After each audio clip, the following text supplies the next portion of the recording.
perfect phase for our dough. Okay, I'm just going to kind of turn it into a little ball.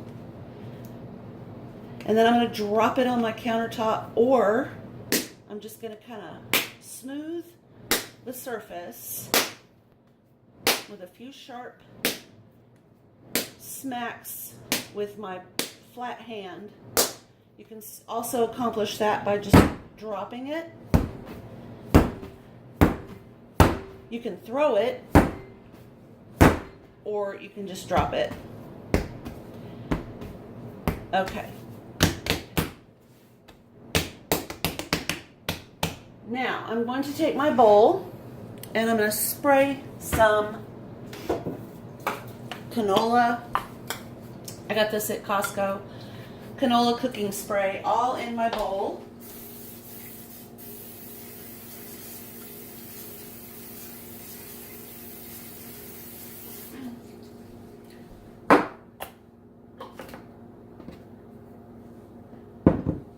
Okay.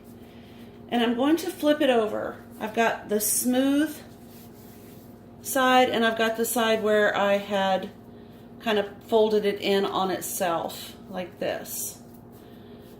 I'm going to flip it over so that the smooth side goes in the bowl first. I'm going to drop it. And then I'm going to pick it up and drop it. I want both the top and the bottom nicely coated with whatever I choose to use, whether it's a cooking spray or just straight up butter or margarine or Earth Balance. I'm going to firmly, but not, I'm not smashing it in the bowl. I'm just kind of firmly tapping the dough into the bowl. And now I'm going to get a clean dish towel.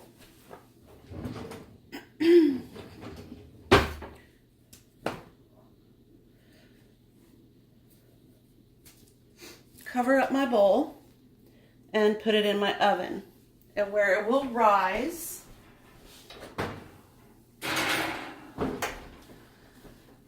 It's going to be in that process of rising for anywhere from 35 minutes to an hour. And it just kind of depends on, I don't know, environmental and the fates. Sometimes it doesn't take as long. Sometimes it seems like it's never going to rise. And it would be based on how well your yeast was developed in the entire process. So, and that kind of helps you figure out water temperature. If the water temperature wasn't warm enough, it'll take the bread a little bit longer to rise. If it was too hot, sometimes you can actually kill the yeast with too hot of a water. If you didn't feed it, if it didn't have any sugars, and it will also it will feed on flour as well. So all of those things, as well as the temperature of the location where it is rising, can affect the length of time. This recipe, the gold medal white bread recipe, says that it's going to take about 40 to 60 minutes. So yeah, anywhere from around 40 to 60 minutes. It will double in size. And if it has not doubled in size in that period of time, don't give up. Just let it rise a little bit longer. And often you'll just get that late rise. Usually caused by the low temperature of the water. Okay, so I'm going to clean up my kitchen. And when we come back, we'll take a look at the doubled dough. I did want to point out that I'm still using just clear, clean water because my dough will actually have another step.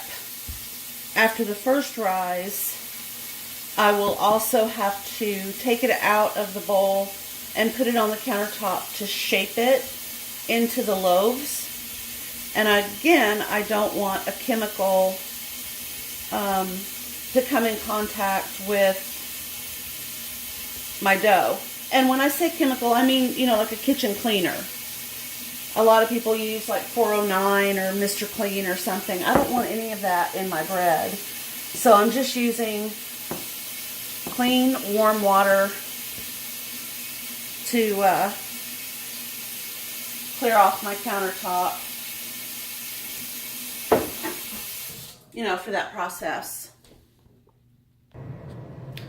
Okay, so the kitchen has been cleaned up, and while I'm waiting, these are the two pans I have. I have somehow, somewhere misplaced my really nice bread pans, but these work. I mean, who needs, you know, super fancy? In the process of moving from Kansas to here, and then homeschooling and raising two kids, and, you know, having kids move out, and all sorts of working and all that, somewhere along the way, my two super, super nice, heavy duty, they were really heavy bread pans, have gotten misplaced. I'll find them at some point.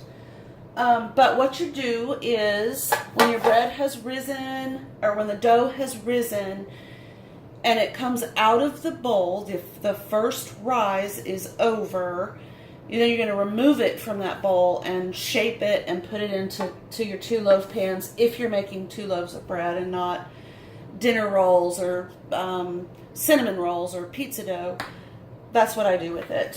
I thought I would let everybody who has been following the saga know, in the process of looking for something to wear to my daughter's wedding, I finally decided I'm making what I'm going to wear.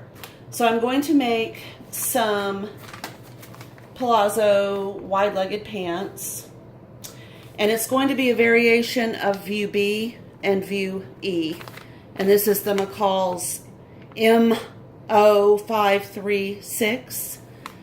It includes just the pants in 1, 2, 3, 4, or 1, 2, 3, 4 views. 1, 2, 3, 4 views. Excuse me, 5. I'm going, like I said, I think what I'm gonna do is make this view B top portion, and then combine these two gathered portions to end up with something that looks like this, but will have a little bit more gathering at the bottom. I want it to look like a very, very full skirt. Now that I can actually walk, my left leg is healing up so well, and I can actually walk, I won't be as self-conscious, but I didn't want to try to maneuver a wedding in a dress. It just, you know, when your self-confidence goes, you just kind of have to sew something to make yourself comfortable. So to wear with that pant, I'm going to either make view B, or I'm going to make view C, and then I'm definitely going to be making view D, the jacket. The hardest part for me at this particular point is fabric, and that has to happen fairly soon because I've got to get these cut out and on the table and made. The wedding will be here before I know it. This is a new look pattern. It is 6558, and I purchased both of these patterns on Amazon. So there you go. That's what I'll be doing. And my next purchase after fabric and notions will be a pair of flat, formal looking shoes to go with it. So we'll be back in about 30 minutes to take a look at our bread and see how that dough is coming along. Well, I'm going to have to make this a 2-part video. My phone is dying and all sorts of stuff is going on. So I will continue with part 2 when the bread comes out of the first rise.